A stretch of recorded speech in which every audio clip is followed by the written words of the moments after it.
Okay, hi everyone. We'll go ahead and get started.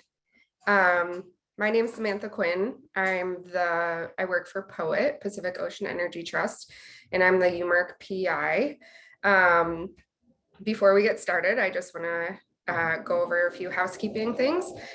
This is being recorded, so if you have any colleagues who are unable to attend and want to see it, we'll be sending it out, and it'll be available on our website in a couple days.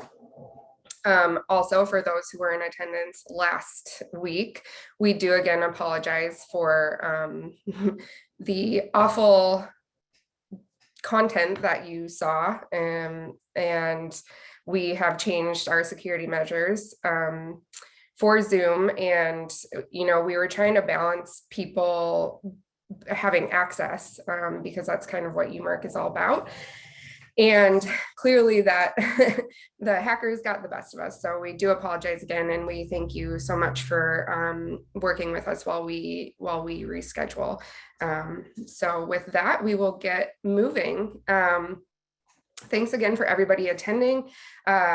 If you are just signing on, we will be using menti.com. So you can sign on, you just go to www.menti.com and then put in this code, and it'll be at the top of all the slides if you need it throughout. And we have posted it in the chat, and we'll post it as people continue to join, just so that they know to use that. And basically we'll be using that throughout this workshop, but really for engagement during the follow-on workshops. We're really hoping that you will work with us to build this research landscape. So with that, we will go on to our first slide. And so really, we just want to know, and hopefully for other people on here, just where you guys are located, so that we can see just kind of where across the US and hopefully eventually the world that we're reaching. So we'll let this run for a couple minutes, and then I will go into kind of who we are, what we're doing, and everything.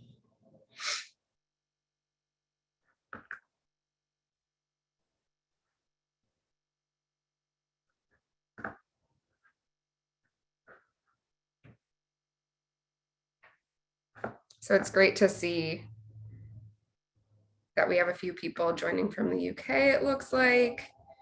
We have a bunch of people from the East Coast, Florida coming in strong, and then a lot of representation from the West Coast, Alaska. So that's great. And hopefully throughout, the next few years of running this program, and we'll see dots come up all over the place.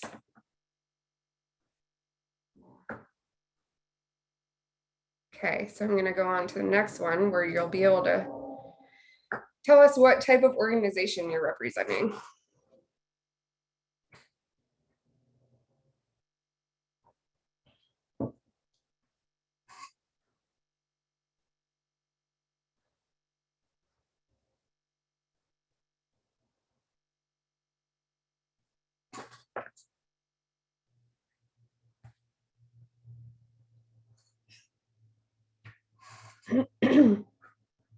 So it's great to see that the universities are represented here. We have some folks from industry and the labs, and then other. And I think other, looking from the attendee list, was kind of maybe like cable manufacturers and people who are in the supply chain. So that's great. Cool, thanks. So hopefully that's a little teaser of what Menti is, and we'll use it throughout. So before we get started, I just want to kind of give you an overview of what we're going to go through today. We do have 2 hours slotted. We'll use as much of that time as we need. So we'll start with just an overview of UMERC. I'll provide that overview, and then Tim Ramsey from the DOE Water Power Technologies Office is going to give kind of a little overview of why why they wanted a program like UMERC. And then we'll get an international perspective from Henry Jeffrey from the University of Edinburgh, because they've done some programs similar to this in Europe, and Henry's been a part of. And so he's been a great wealth of information of kind of lessons learned and stuff. So that'll be wonderful. And then Shayna Hirsch will present and kind of give you guys some information of what a research landscape is and why we're doing this. And then really the big part is that we want to have an extended Q&A. We want you to be able to ask us questions really about any of the information that we go through today. And so that'll be probably 30 minutes. So feel free. You can type your questions in the chat, but also we will have a slide up during that time that you'll be able to ask your questions. And that way other people will be able to see if they have a similar question, and hopefully will decrease duplication of questions, which you'll see is a big thing, a big theme in UMERC. So, and then we'll talk about next steps, and that includes our follow-on workshops. Okay, so who is UMERC? This is just the project team. So I'm Samantha Quinn. Again, I'm the program specialist at Pacific Ocean Energy Trust and the UMERC PI. We also have Dr. Shayna Hirsch, sorry, Shayna, research scientist at University of Washington, Dr. Brian Pelagi, an associate professor at University of Washington, Henry Jeffrey, head of policy and innovation of the Policy and Innovation Group at the University of Edinburgh. We have John Weirs, lead technologist and data systems architect at National Renewable Energy Lab, and Simon Gerloff, senior project manager, Pacific Northwest National Lab. I also have my great team at Poet, Jason Bush, Matt Sanders, and Aaron Franco, helping with kind of all the day-to-day activities, and Aaron's been integral in setting up all of our branding and the webinars and just doing all of the communications. So a big thanks to them. And then obviously we're working with the Department of Energy, mostly with Hoyt Batty and Carrie Noonan, but today we do have Tim Ramsey with us. So thank you for being here, Tim. And then I guess one of the things that you'll hear me emphasize throughout this presentation is who is UMERC, and UMERC is also you. Everyone who's in attendance, we need your involvement in order to make this work. We're helping to facilitate everything that we'll go through, but we want this to be something that's built from the ground up and not from the top down. So really you are who UMERC is. So what is UMERC? Really, again, this is a platform basically that we are using to promote knowledge and knowledge transfer. We're facilitating workshops, we're facilitating seminars, we're going to be putting on an annual summit. But again, this can't work without your input. And so we're really a tool for you to help promote knowledge and promote knowledge transfer and to get ideas out. We want to help promote collaboration. We really hope that through UMERC, you're able to find other people who are working on similar things, or a company that might need your expertise, or if you're a company that you might find somebody working on the research that you need in the short, medium, or long term. A way to engage with peers. Again, this is really, we want to open this up for as many people as possible and make it something that you're able to share your knowledge and find people who you might be able to partner with, or that you didn't know that there was some kind, a specific kind of research going on. So this is a way for you to find new people and hopefully new partners. And again, facilitating research. We're not and I'll get into this, we're not telling you what research is going on, but through this research landscape, we're gonna see maybe where the gaps are in research, and hopefully provide a platform then to facilitate new research. And again, this is for you. This is in no way are we trying to tell people what to do. We want this to be something for you to be able to promote your research and to promote your knowledge and your capabilities. So hopefully this community, that's what the C is for, is community, will be that place that you're able to find new people and find new knowledge and use that to continue your journey. So these are our primary objectives. I'm not going to read everything, but really the crux of it is to increase transparency, that knowledge sharing. You know, we're in this, we're kind of in the long haul as far as this industry goes.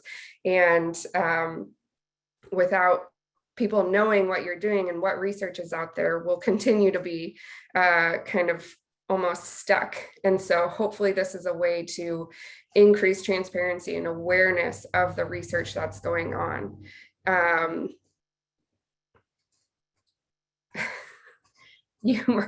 Tim just reminded me that UMERC starts with U, Y-O-U, and ends with community. Thank you, Tim. Again, this, and then the next bullet, the next objective is really a way to evaluate and recommend ways to enhance the marine energy research. Again, that's not us telling you what research to do. That's looking at what maybe the gaps and needs are, and hopefully getting people to connect with people who might need that research. And then again, improve coordination and collaboration. Really strengthen those ties between university, lab, and industry, get people talking, get people to identify ways that they can work together. What we are not, again, we're not dictating research. We're not telling you what research to do. We just are help identifying those gaps. I can't reiterate that enough. At this point, we're also not providing funding. We will be putting out an annual report where we might make some recommendations, perhaps, of what funding could, like what projects might need funding in the future, but we're not providing that funding at this point.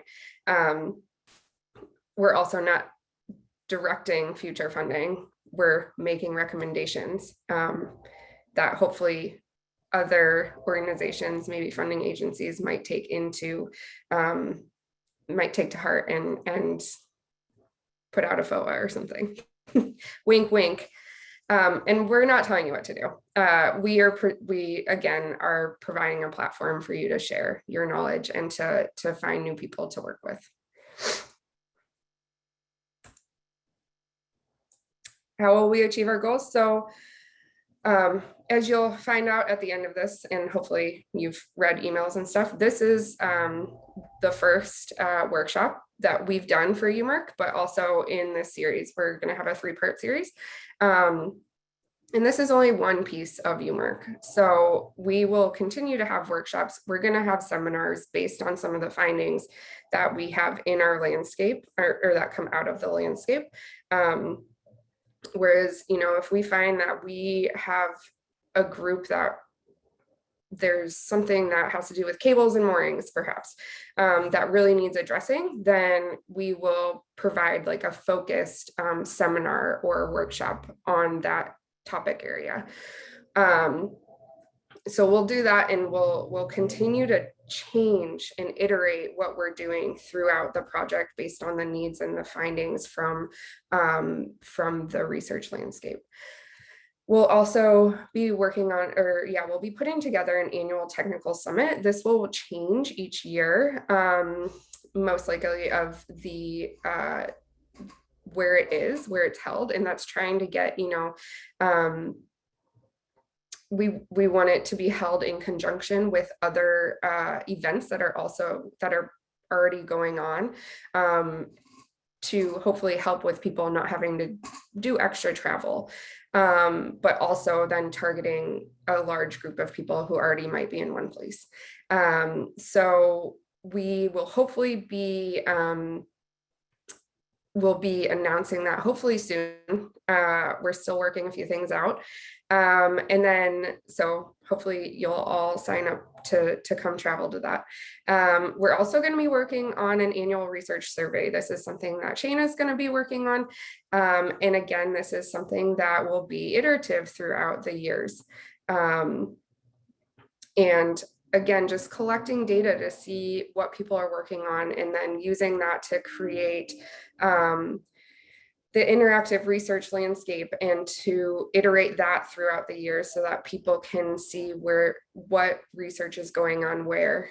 And that'll be part of the website and the member portal. So hopefully you'll be able to sign up there soon. We are still working on our website. So for now, if you want to be part of the group, just sign up for the newsletter, the email. And then once we get all of the back end stuff set up for the member portal, we'll get you in there.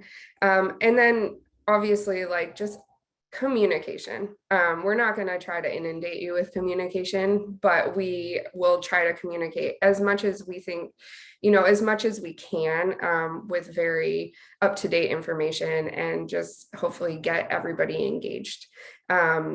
And then also we're going to be guided by a board of directors that we just announced. Hopefully people saw that announcement. And again, you need to be engaged in order for this to happen. So with that, here is our board of directors. We really focused on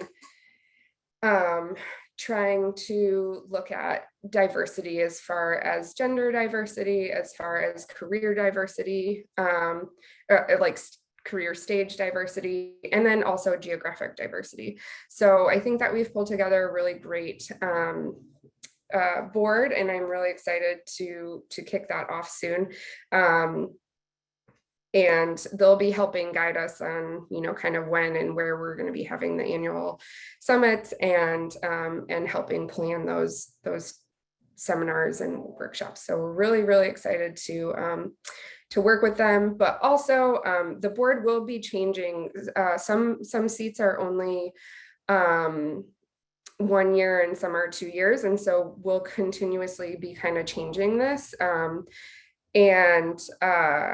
And so if you want to get involved, please just look out for that. And it'll be around this time next year that we'll be putting out a call for nominations again. And, this year we got a ton of people who applied, and we're so thankful for that. And it was actually really difficult to kind of pare it down. So thank you everyone for your support in that already. So this is another mentee question. So what is a research landscape and why is it helpful? So if you want to go ahead and start typing, that'd be great.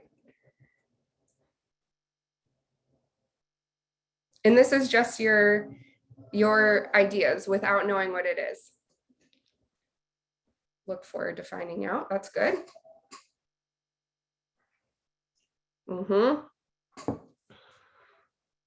Avoids duplication. Yeah, don't be shy. Not a pop quiz.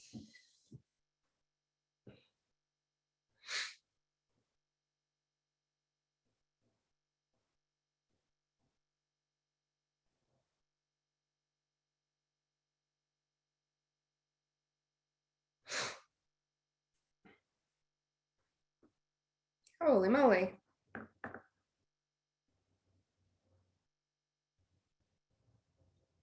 This is great.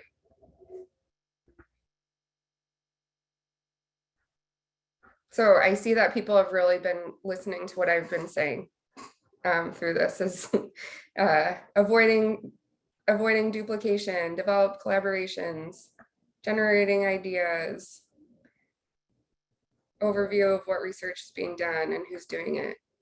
Yeah, this is awesome. Storyboard of research taking place. Yeah, that's great. Cool. Thanks. Thanks, guys. Thanks, everyone. Yeah. Shayna, hopefully you're liking what you're seeing on this. Cool. This is awesome.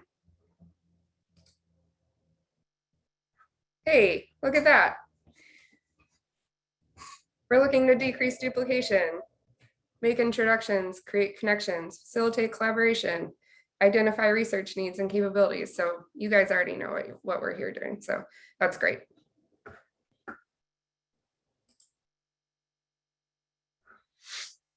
And again, the landscape will contribute to our objectives by increasing the awareness of the ongoing research, evaluating and recommending research from the ground up, and improving coordination and collaboration. So you guys are spot on, and hopefully we can provide the platform for you to do that.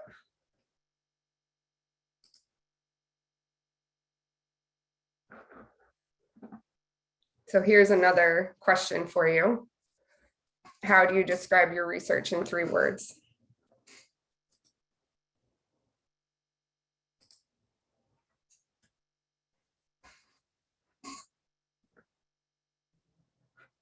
Don't be shy.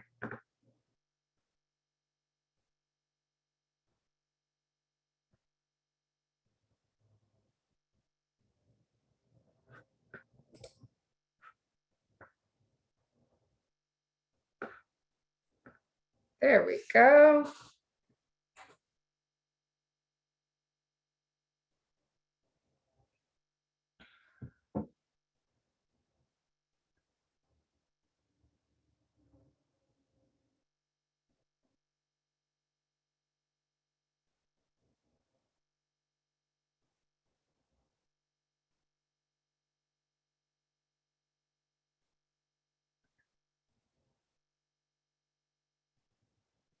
So looking at this is really cool because you can already see that there's people from a variety of areas within the marine energy sector on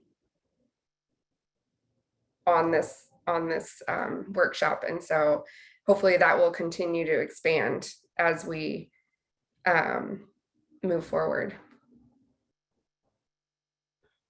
We can see there's a lot of environment focus here too.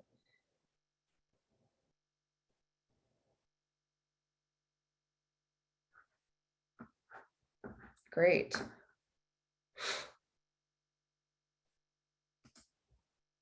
Okay, so now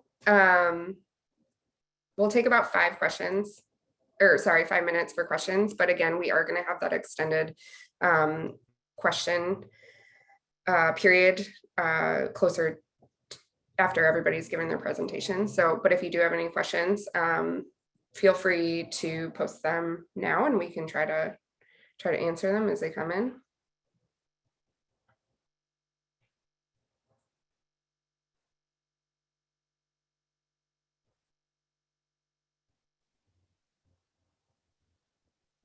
Sam, is that supposed to say now questions from the audience or no questions? It just, nobody's asked a question yet, so it just says no questions.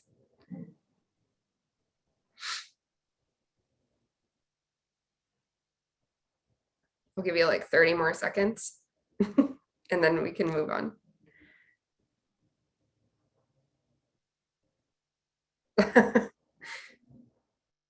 So yeah, you can type them in and they will show up here, or you can type them into the chat in Zoom. Yeah, so Shayna, I don't know if you want to talk about the bibliometric analysis that you've been working on for this one. Yeah, certainly.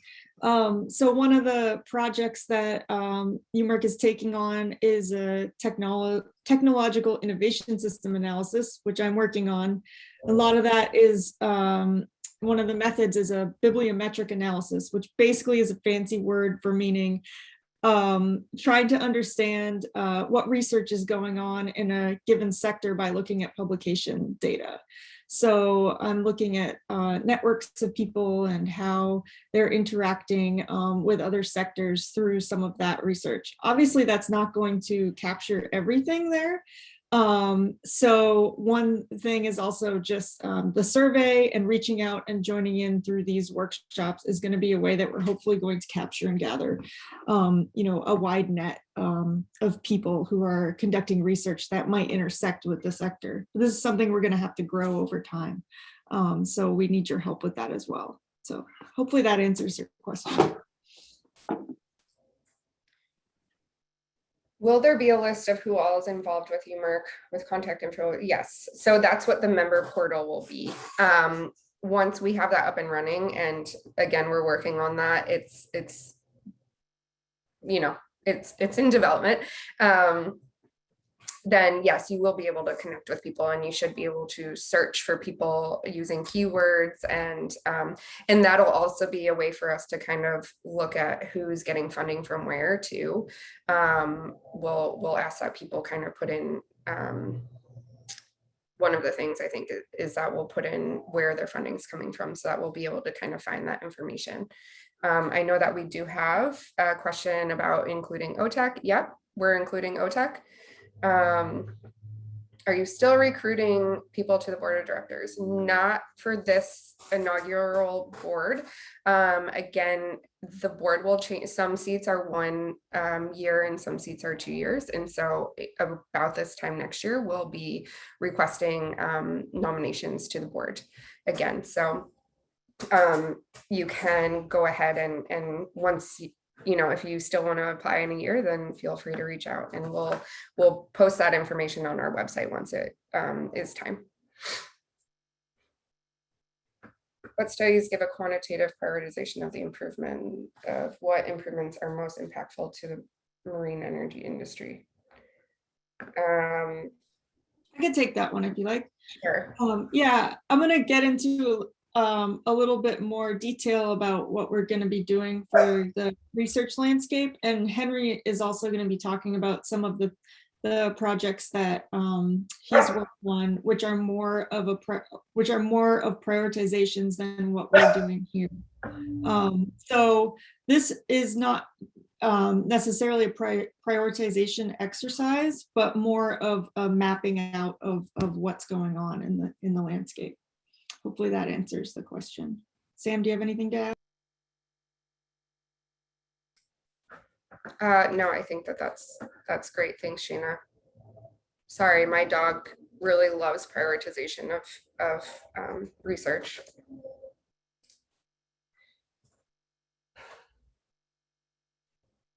How will UMERC avoid putting a burden on faculty members that could discourage them from engaging with UMERC?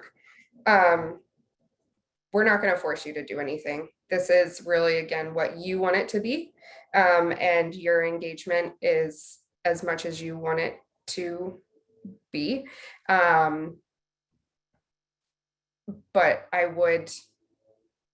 we would ask that hopefully you'll at least engage in like the annual survey, because again, this will only help you guys in the long term. So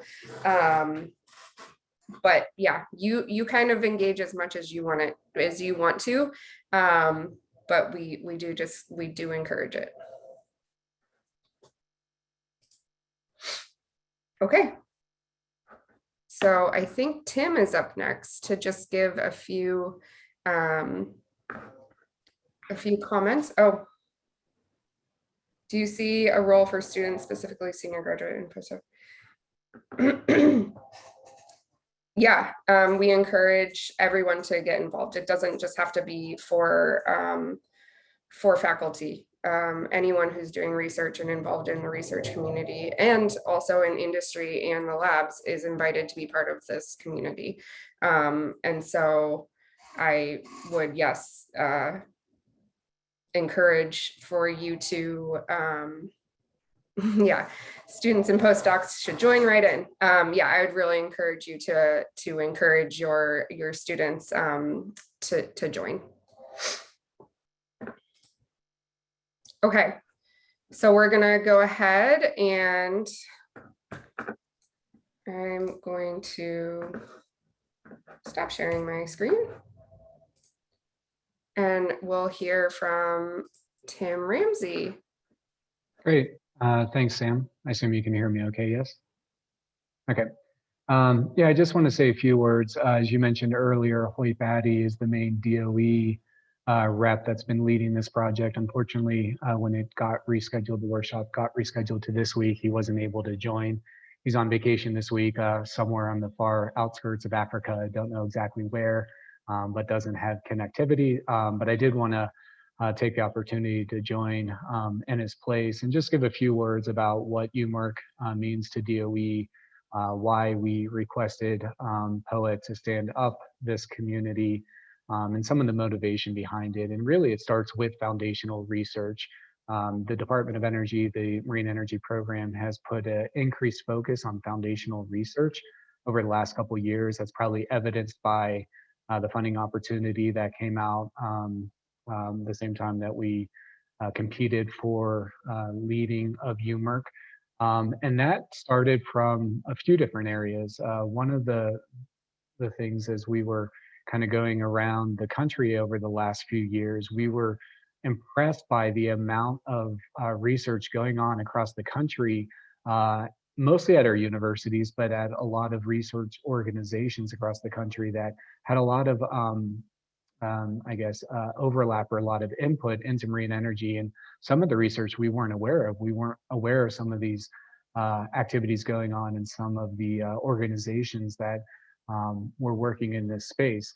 And we do really feel strongly that foundational research, this work, this cross-cutting research is critical to the health and strength of the industry. Having that foundational research, that foundational work that the industry can build on and that the entire community can grow on is really important to us. So it started with, we wanted to get a better sense of what's out there. And in doing so, we came to the realization that it could also serve the community, the researchers that were doing the work themselves. To steal a line that I've heard many times from colleagues in other areas in the past, if you want to go fast, go alone. If you want to go far, go together. And I do really feel that that is one of the qualities that UMERC can bring. It's a community that we're standing up, and people can learn from each other, can learn from what research is out there, can leverage each other's research and solidify that base, that foundation together. We also, on top of that, and wanting to get a better handle on the research that's going on out there across the community, it's so that we can leverage that research, use that research, but also help inform some of the gaps in what is needed in the future.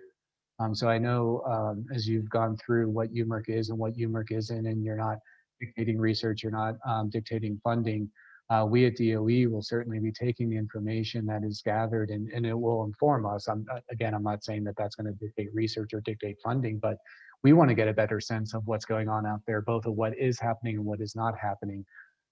So we view UMERC as a way to help tell that story, help inform the overall landscape and bring the information in, at the same time providing hopefully a great opportunity and a great resource for all of those that are in the community and looking to build off the research that's happening.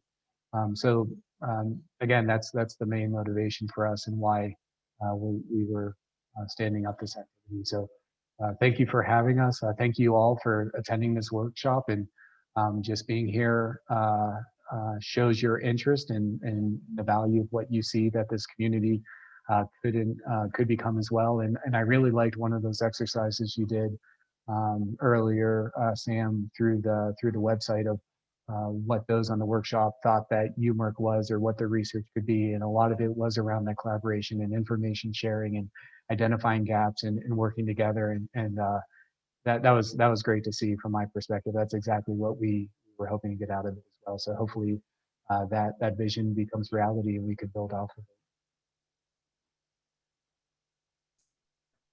Great. And happy to take questions, or if there's more details anyone wants to get into, happy to.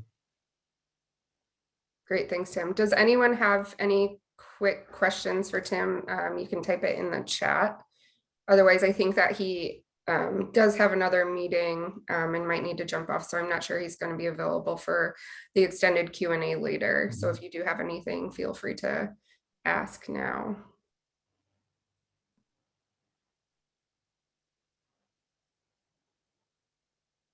We'll give you a minute to type. Thanks, Tim.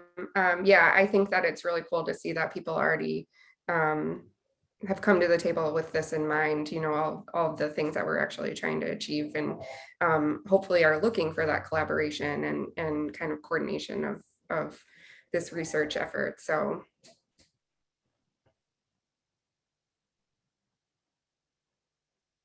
Okay. Oh, we do have one. Oh. Thanks to the WPTO team for the support. Yes, and we thank you too. Yes. All right. And if we do get any other questions that are for WPTO, we'll pass them along. Okay, and I'll be on for the next 20 minutes. Okay, great. Thanks, Tim. Next, we have Henry Jeffrey, who's going to give us kind of an international perspective of similar programs.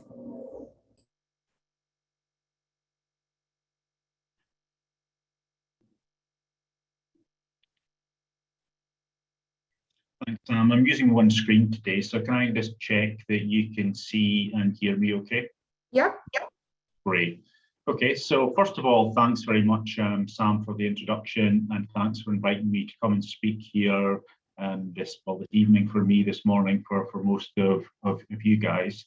And what I'd like to do is give you an overview about research collaboration in the wave and tidal sector, and predominantly my experience of working with different programs similar to UMERC over the past 10 years or so, and giving you a feel of what I've found is beneficial from being involved in those things. And so equally, you know, I'd echo Tim's words that it was great to see in the Mentee slide of what people thought UMERC was and what the benefits could be of the landscape and the collaboration. That was really heartening to see that people were already on board there. And so hopefully my presentation just adds to your enthusiasm there. And my first slide is on sort of, you know, why do we need to have a research collaboration program? And I think Sam said most of these words already is we do want to avoid duplication at whatever level, whether it be research in the ocean energy sector or in any sector. But by having this landscape of knowing sort of, you know, one, what needs done, and two, who's doing what, it really does help identify synergies. And so there will be duplication at some level, you know, there's bound to be, you know, we do want to have collaborations, and to have collaborations, there must be some duplication of effort, but rather than working alone in silos, by working together on similar topics, it does give a higher quality output than if you were working alone. And that's certainly the experience I've had of engaging in similar programs. The research landscape does need to have a direction, though, with regard to which are the areas that you want to identify that what people are working on. And so in order to help that, then having some document, a vision, a target of what are the direction that the sector needs to go, what are the priorities and needs of the industry, and then by knowing sort of what needs done, if you like, and there is a large range of documents being produced over the years, both at sort of a European and US level, about the sort of the research priorities and innovation priorities for the sector.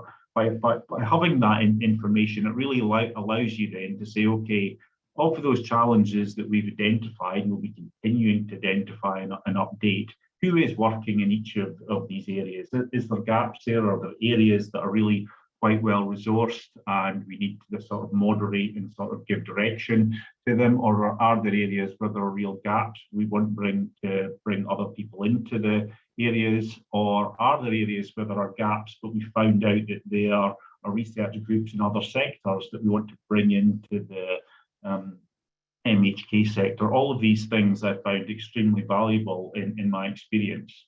And so what I'd like to do is just give you a few examples of programs that I've been involved in over the past decade. I'm going to give 3 examples. I'm going to give one, the Supergen program in the UK that some of you might be familiar with, then a couple of European examples, of the European Energy Research Alliance and the European Technology and Innovation Platform, and then finally finish off with an international example from the IEA. So I'm going to start with research, then look at research and industry, and then finally sort of looking at the role of government and how they use similar schemes. So to begin with, I'll start with Supergen. So I think Supergen is really very similar in its aims and objectives to that of the UMERC system that Sam was describing earlier. What Supergen does, it was managed by my own university at Edinburgh for over a decade. It's now led by Plymouth University under the guidance of Professor Deborah Greaves. And what it does is it brings together the main universities in the UK. So you can see on this slide here, it has a range of co-directors representing the main universities so that we avoid duplication and replication of the work that we are doing at the highest level across the UK to try and meet the needs of the innovation requirements of the wave and tidal sector. In fact, the new Supergen covers wave and tide and offshore wind to bring that synergy between the three technologies. But as well as doing that, and this is where it varies a little bit from the UMERC programme, is that we do give out some funding as well. As you can see in the bottom left of the screen, you see that 3 million of research into funding rounds. And what that is this is research funding over and above the collaboration work that we do. We do give out, because we understand that not all of the research that's required for the wave and tidal sector, wave and tidal and offshore wind, in our case, will be done by the core universities. And we want to bring in the people that we've identified that have this expertise that can meet the requirements of priority. So each year we've run a funding round where we generally fund around 10 or 12 projects that are around quite small, around sort of the value of 100k, but that gets people involved in the sector that perhaps weren't involved before, gets them known by industry, known by other researchers, and really involves them in the work that we do. So we make sure that we're extremely inclusive. So it's not an exclusive club of just the co-directors that are doing the main work. We bring in all of the other universities as well on a sort of needs basis, depending on what they have to offer and the work that they can do for the sector. Make sure that we are doing the right thing. So it's not just Supergen deciding what needs to be done for the industrial sector, because after all, the work that we are doing in Supergen and in research in general is to serve the needs of industry, either in the sort of medium and longer term. And so we do have an industrial advisory board to make sure that the directions and the research pathways that we take are in alignment with the overall direction of the sector, to make sure it accelerates and meets its targets as efficiently and effectively as possible. We do have as Sam was mentioning about having the research landscape, we do have a research landscape, which is our tool for identifying who is doing what. The technology roadmaps are identifying what needs done. But certainly the research landscape then identifies what are the projects that are happening in each of the areas, who are the researchers, what are the organizations, what's the infrastructure that's available that you perhaps didn't know about before, so you can make sure that there is really great visibility of the resources that are available to try and meet the challenges, needs of the research and the industrial sectors.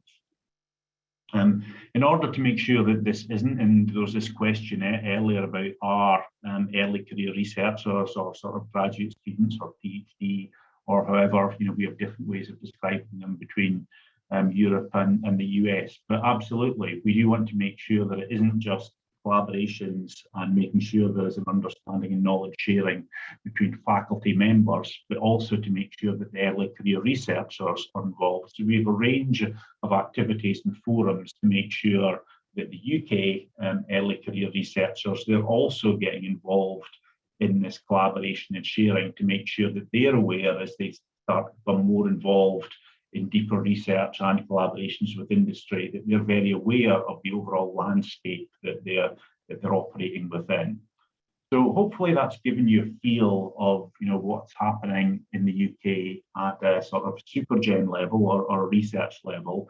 I would like to touch on in a little bit, probably less detail, what's happening at a European level. And I'm going to start with the European Energy Research Alliance, or ERA for short. And ERA does have that same motivation and that same aims and objectives as Supergen does, you can see the words there, of having better coordination and cooperation, less fragmentation and duplication, increase the efficiency, effectiveness of working together. But this is trying to do this at a European level, and it does it in a range of topic areas, so not just in wave and tidal.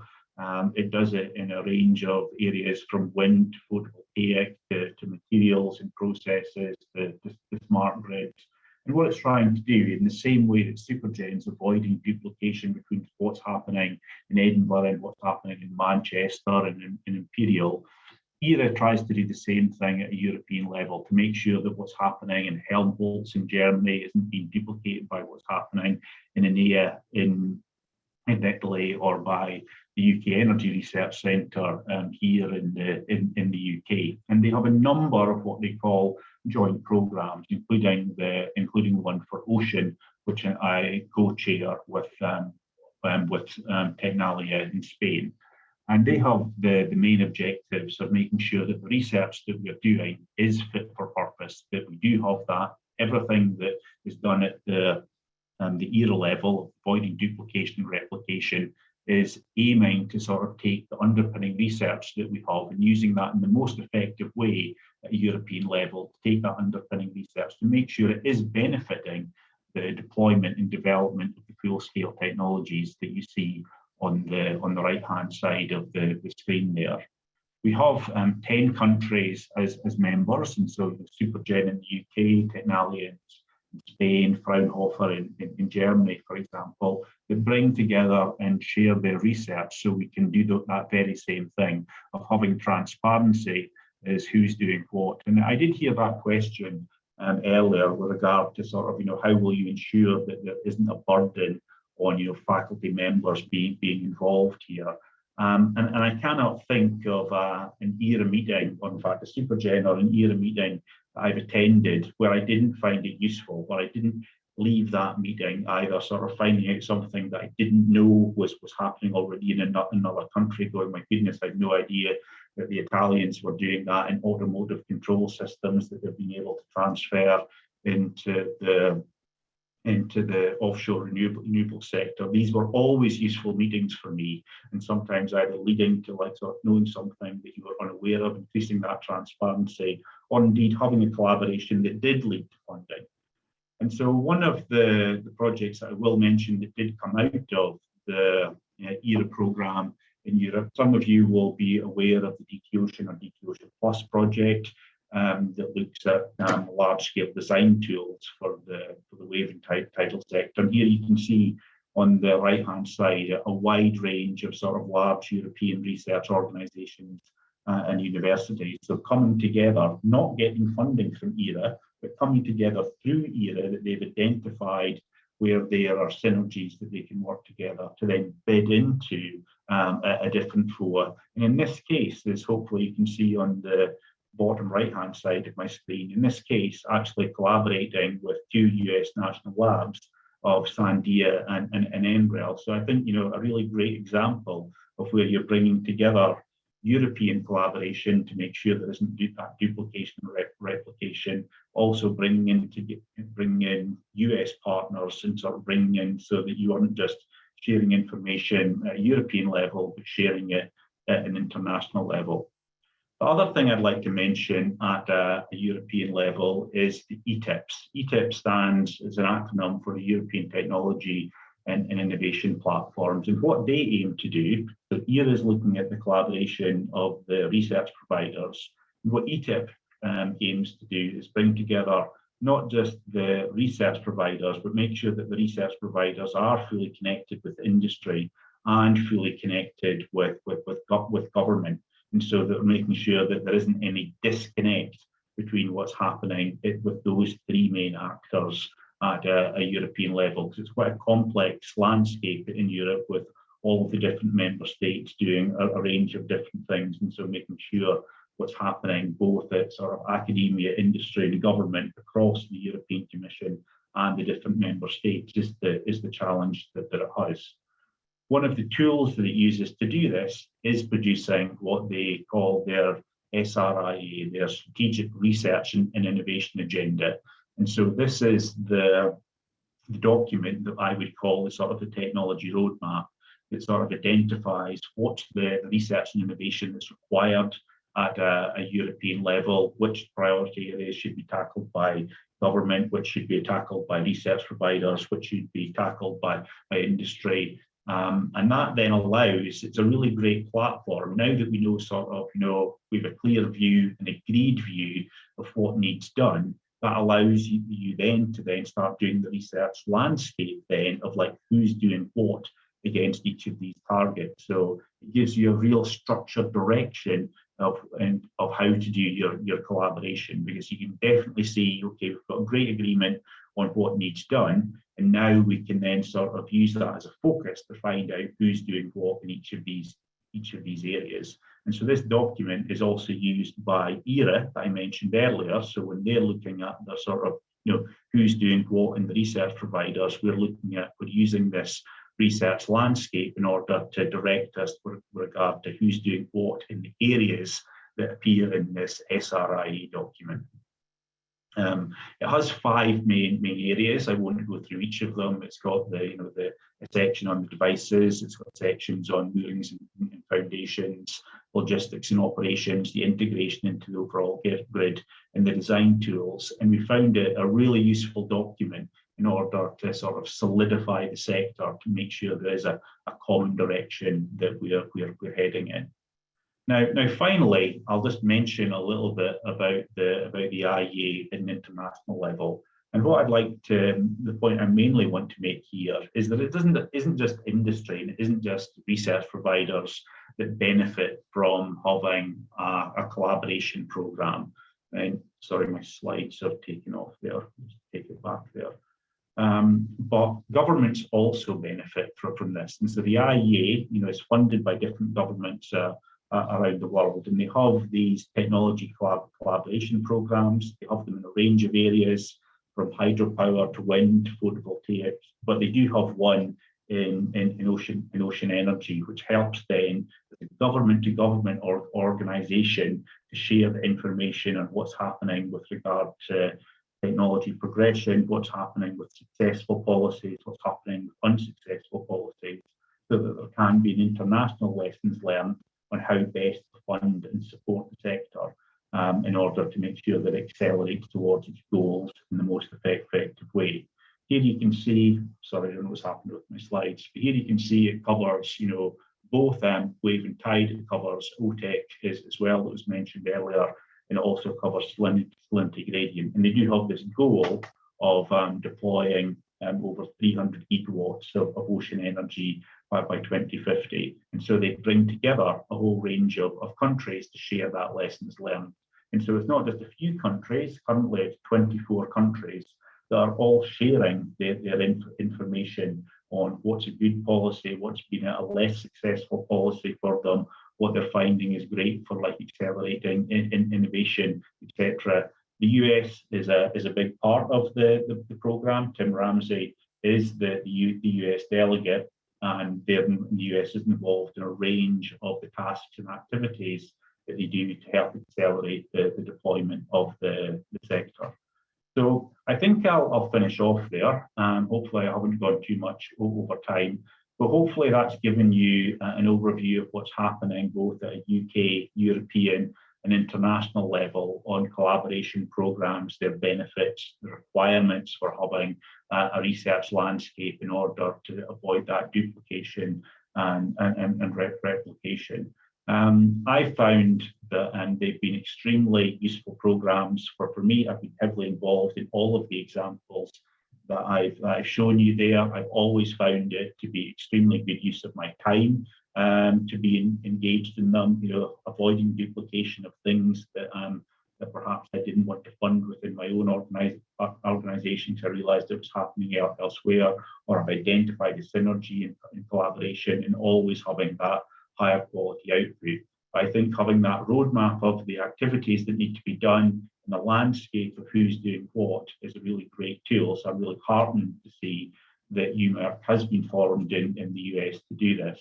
And I'm really excited to be involved in it and see how it's progressed. So I will finish off there, but thank you very much for your attention. And Sam, I'm not sure if we take questions now, but I'm happy to if that's what's happening. Sure, yeah, if anyone has any questions for Henry, you can type them now, but we, again, will have that extended question and answer period in a little bit. Thank you, Henry, so much. Having been involved in a few of those programs myself, it's just really great to go to some of the workshops and stuff, because you always come out meeting new people. And when there becomes like I know working on like funding opportunities and stuff, you have these people in the back of your mind who you can kind of reach out to as well. So just getting to meet new people and stuff through these programs was always great for me whenever I was working with you. So if anyone has any questions, there is a question in there, Henry, in the Q&A. I'm not sure if you can see it, and it might be something that you want to, you can touch on it now, or if you want to type an answer, that's fine. I think I can touch on it now to Louise Vega, and absolutely, I'm not conversant with the information on that cable project that you're mentioning between Morocco. Louise, sorry. But what I can do is I can probably put you in contact with somebody that may be. So if you reach out to me, Louisa, I'll be happy to sort of, put you in contact. Probably somebody within the ERA Smart Grids program has probably got a good view of what's happening within that project. Great, thank you. Thanks so much, Henry, and thanks for staying after hours to be part of this. So next up, we will have Shayna Hirsch give us a little bit more of an overview of kind of why we're here and what we're doing for this research landscape.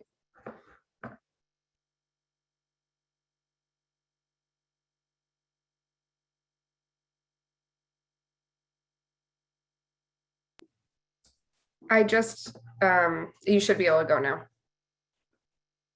Okay, so I'm sharing, is this the right screen? Yeah. Okay.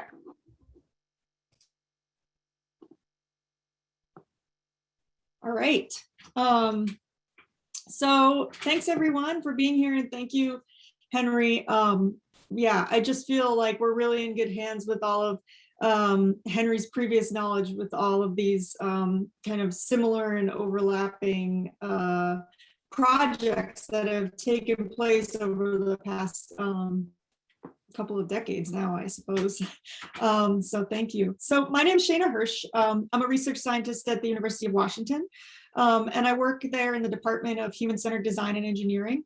My focus is on understanding innovation and managing change in energy and environmental sectors. So I'm a social scientist, and my background's in water policy and management, but I'm really passionate about using participatory methods, human-centered design methods to create community, understand change, envision futures, and foster innovation. So that's why I'm here, and that's why I'm working with UMERC on creating this research landscape. I'll give a little overview of what's going to be in store as we work collaboratively on this over the coming months.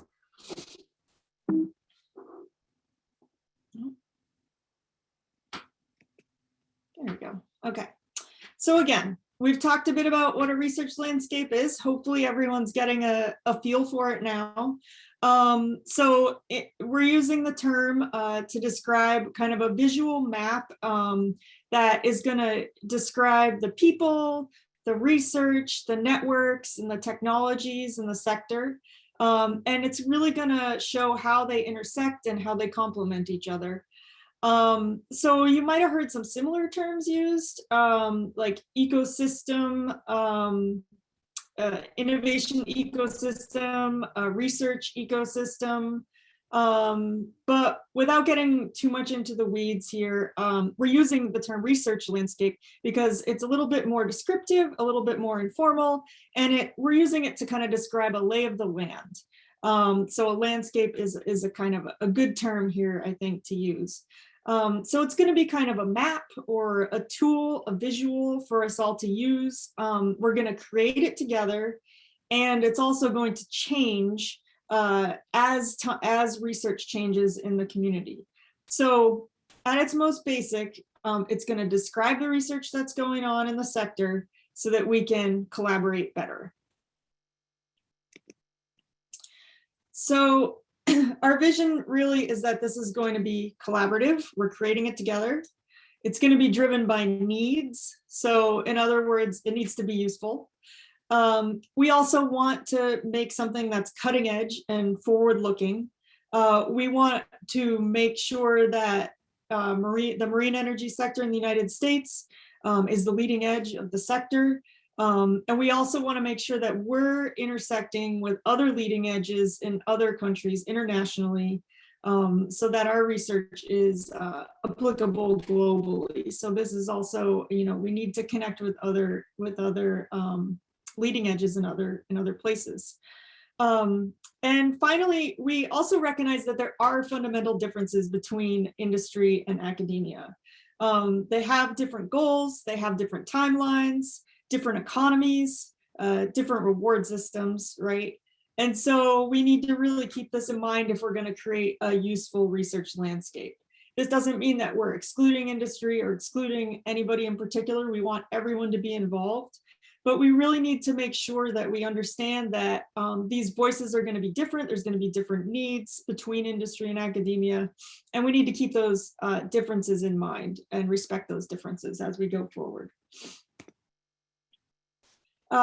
We also, as a new organization, UMERC has some practical reasons for having a research landscape. And there's practical reasons for why this is one of our first activities. We want to create communities of researchers who have interests in common problems. And the research landscape is also going to help us facilitate workshops, make sure that there are topics of interest. And these could either be standalone topics or topics that bring kind of two communities together and combine different research problems that don't normally intersect. So basically, this is going to help us determine your needs. So let's get down to the nitty gritty. How are we going to make this landscape? What's it going to look like? So we've gone ahead and done some preliminary work to create a starting point. And this is going to provide a kind of straw man that we can work from and refine our own landscape as we go. This is a common method in human-centered design to kind of create a foundation to work from and then have something in common that we can all start, a common starting place. And this makes, I think, our time more efficient together. But really keep in mind that this landscape is a starting point, and that's all that it is. So how did we create it? So I took a lot of the roadmaps, the programmatic lists, and the visioning exercises. Many of these Henry spoke about, and we pulled out all of the topic areas from them. Some of the sources for the topic areas are listed here. We took all of these topics and we looked at them. There were well over 100.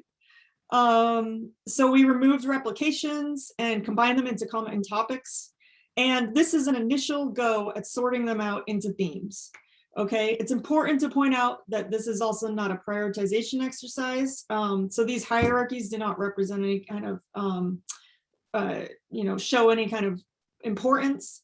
They're also research themes that could really, I think, lead to communities of researchers, and that's what they're supposed to be. And again, this is just a starting point. I don't want to spend too much time on this slide right now because this is what we're going to work on in the future workshops. So this is just a little taste of where we're going. So we really need you to join the upcoming workshops.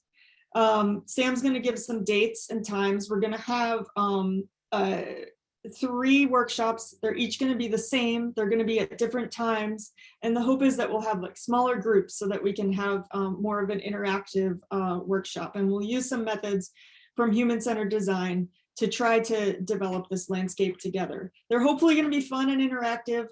And most of all, I'm really keen to make good use of our time.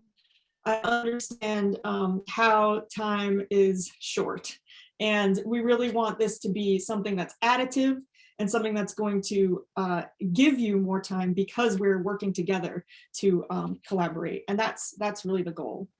I also just want to briefly touch on some of the other activities that UMERC's going to be doing over the coming months and years. That intersect with this research landscape. These are going to both inform the landscape and also be a kind of living tool that evolves as research evolves. Because really, if we're doing a good job, our goals and our research should kind of develop and change as we go. It's not a static field. So some of these that I'll just list briefly here include the Technological Innovation System Analysis, TIS analysis, which is a mouthful, but it's a method that analyzes the functions and interactions within a research community. And it's going to help understand the strengths and intersections of the research ecosystem. This is something that I'm going to be working on with UMERC over the next 18 months. We're also going to be conducting the annual surveys, and those are going to inform the research landscape and our future activities. So I really hope you'll engage with those. And we also just have an open door to feedback from the community. So please do reach out to us if you have any questions. Reach out to me if you have any questions about any of the methods, or if you want to nerd out about any of these kinds of things. I'm always happy to do that because that's what I do as a researcher. And we're going to have these workshops where we're going to constantly be getting feedback from you. So finally, before we turn over to Sam and our long question time, I want to get a kind of a little bit of more interaction with mentees. So apologies if you are not in the United States, but I wanted to get a little bit more accurate picture of where people are actually located in the United States. So please drop a pin where you're located. And if you haven't joined Menti yet, don't worry, you can join it just by going to menti.com and entering the code that's at the top of the screen here. So yeah, thank you. Got some people. I love this, that we have people from, spread across the United States, fully into Alaska and Hawaii, all of the corners. California is not represented there. Is anyone from California? This is great though. So this is another kind of example of how we're going to be using Menti here. Okay, I'm going to go to the next slide. Thank you, everyone. So after this description, how does everyone feel about the UMERC research landscape? Please rate how you feel in terms of excited, confused, interested, and afraid. Do you disagree or agree with those feelings? Be honest here. We want to know how you feel about the research landscape. This is going to be interesting. I'll give you all a minute to do this. Don't be shy. It doesn't actually say who enters what, so we don't know. It's totally anonymous. And I know scientists don't like to talk about their feelings, but I know that you all have them. All right. Well, I'm glad. Okay, people are not very afraid, so that's good. Got some confusion, so we're still going to work through this. That's fine. and some interest here as well. Awesome. Thank you so much. That's great. That's really, really interesting to see. Okay, thanks for engaging with that. Now, this one is a little bit, you can actually type in a word here if you want to say what excites you about being part of UMERC. So what's most exciting to you after hearing this, and what do you hope to get out of UMERC? Collaboration, meeting new people. Great. Yeah.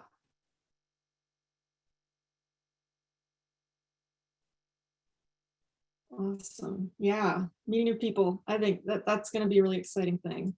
There's people out there we probably don't even know about. We need to make these connections. Clarifying gaps in research. Yeah, internships, right? Brainstorming. Excellent. Yeah, thank you all. This is great to see people's hopes and dreams here. Let's see. Finally, whoa, I didn't know it would do this. There's a countdown. Oh my goodness. Question 1 of 1. I guess this is a quiz. Oh, no, it didn't give the question. It gives it to us on our end. Oh, it does. Okay. We go back to the. Okay, here we go. Okay. Is it on now? Yes. What does the C in UMERC stand for? This is a pop quiz, and you're going to be tested here. Okay. Time's up. Let's see what we got. Okay, we got community collaboration. The correct answer is community. Yes. Okay. Awesome job, everyone. We got some right answers here. So yes, UMERC is a community first and foremost. Okay. Well, that's what I have for you all. Sam, now I think you've got some extended question time, and then also wrapping up with we're going to give you some information about the future workshops. So thank you all for listening, and happy to take any questions here. Thanks, Shayna. Oh, here, let me share my screen again.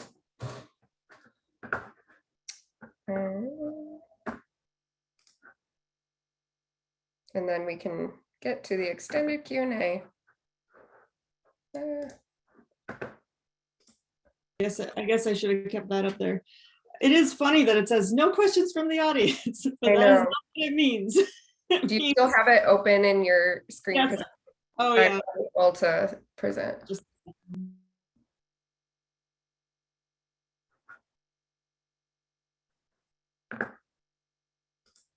There we go. So yeah, thanks so much, Shayna. I am super excited about developing the research landscape with everyone. So if anyone has any questions about anything that we've talked about today, please go ahead and submit them through Menti or through the question and answer.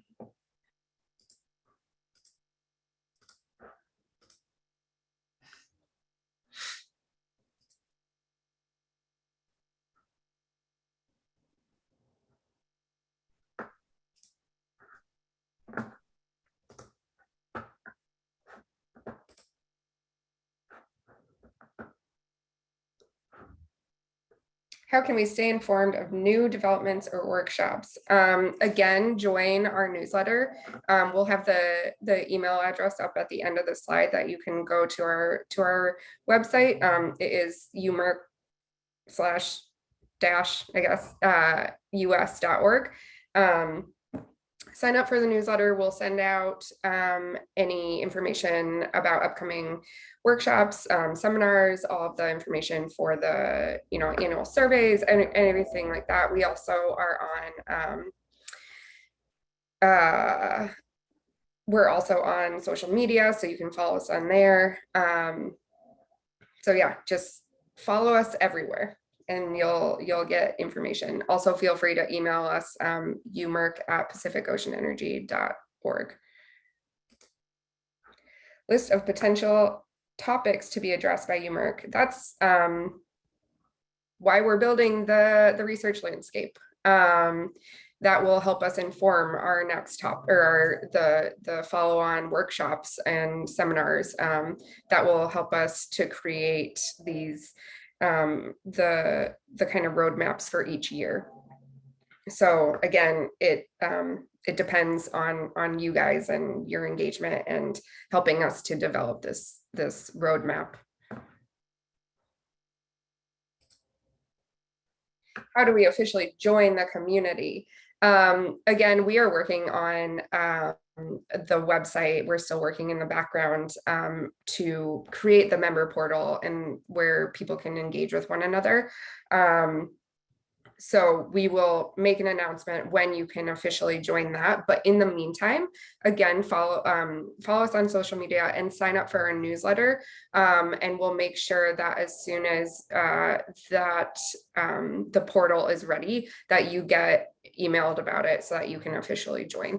But in the meantime, just continue to join the workshops or just really the conversation that we're having. What do you feel as, what do you see as the first steps to get engaged in the UMERC activities? Again, the follow-on workshops, which I'll discuss in a little bit, are really the big first pushes. We're going to be, as Shayna said, we're going to be having the next workshop. You'll be able to choose from 3 different dates to go to and different times. So that we can have smaller discussions to help then use that list that Shayna's already developed and kind of refine it and look at the different needs and really build this landscape. So I would say definitely try to join one of those workshops because that's going to be our first step. And then again, follow on seminars, and other workshops and other activities that we have that we'll be posting. But yeah, I think it's really important for this community and for for this to work is for people to come join that second workshop, I guess. So yeah.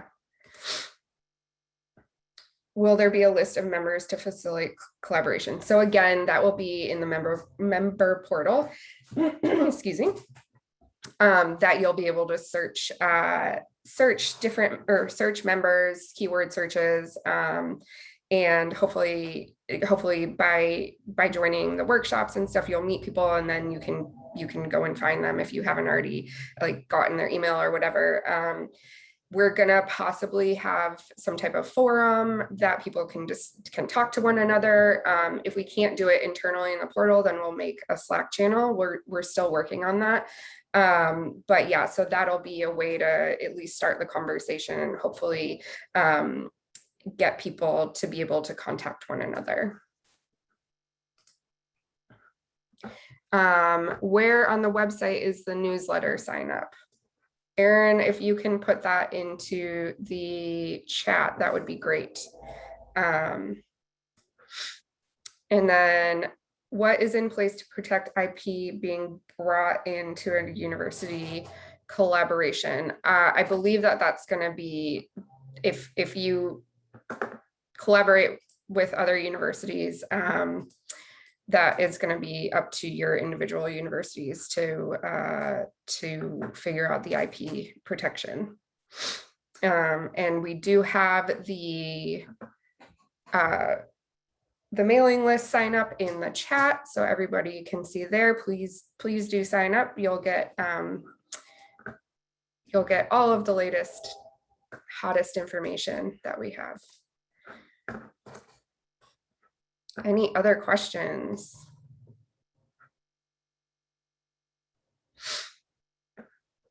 Give you guys another minute to think of anything else.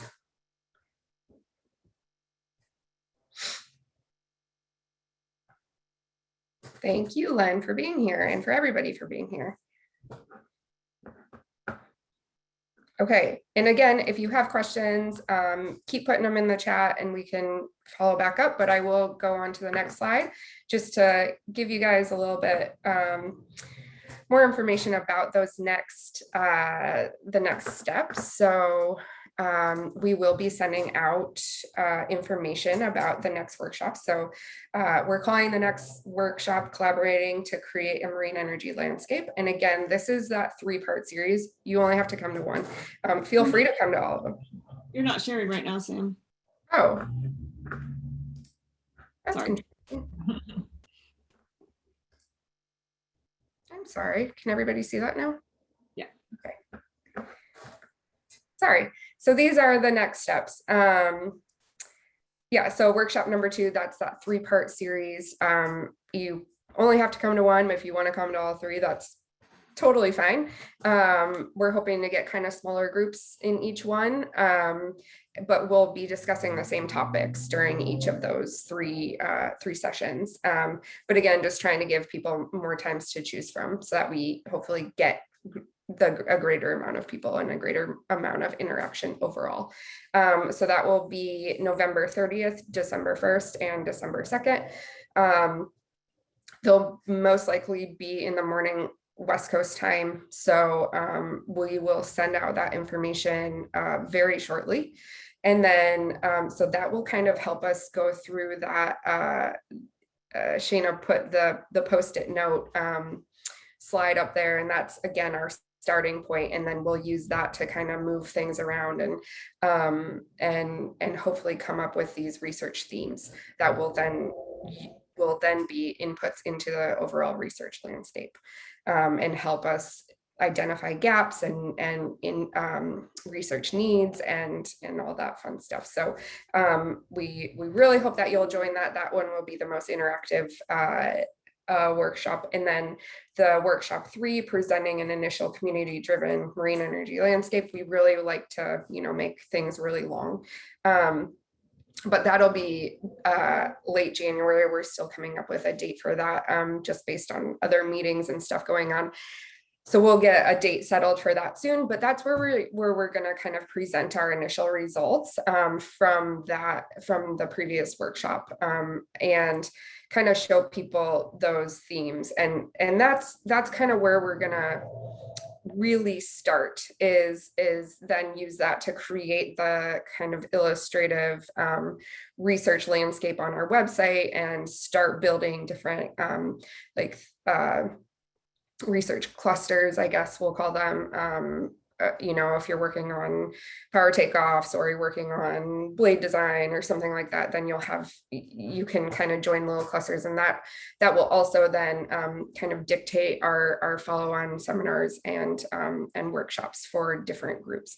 So yeah, this is where it really all starts. Again, we're so excited and I'm really happy for everybody who's and appreciate everybody's participation today, and hope that you will continue to participate in the future. I think that this is going to be something that will be really helpful to the industry overall. So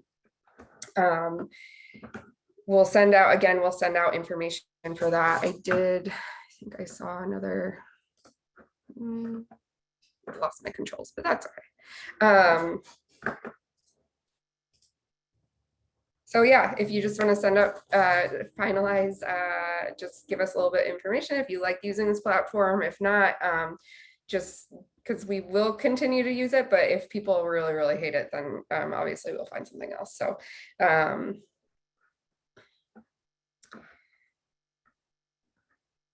then, yeah, so good. So far, most people like it. That's exciting. And now this is the part, if you haven't signed on to Menti because you don't like it, you sign on and and vote no. Yeah, exactly. So good. Yeah, hopefully it's useful. And again, we want people, we know that this was a lot of us just kind of talking to you, but we did want to kind of get you set up for what we'll use in the future. And I think during those next workshops, we'll try to make it so that our participants can also talk, but hopefully not get Zoom hacked. So we'll work on that too. But again, yeah, thank you everybody for joining, and feel free, or I have things going on 2 different screens. Feel free to reach out with any questions for us, umerk@pacificoceanenergy.org, and sign up for the website. We do, let me see, sorry, there's too many screens. Okay. So yeah, thank you again, everybody, for joining, and have a great day. You get a half an hour back to your day.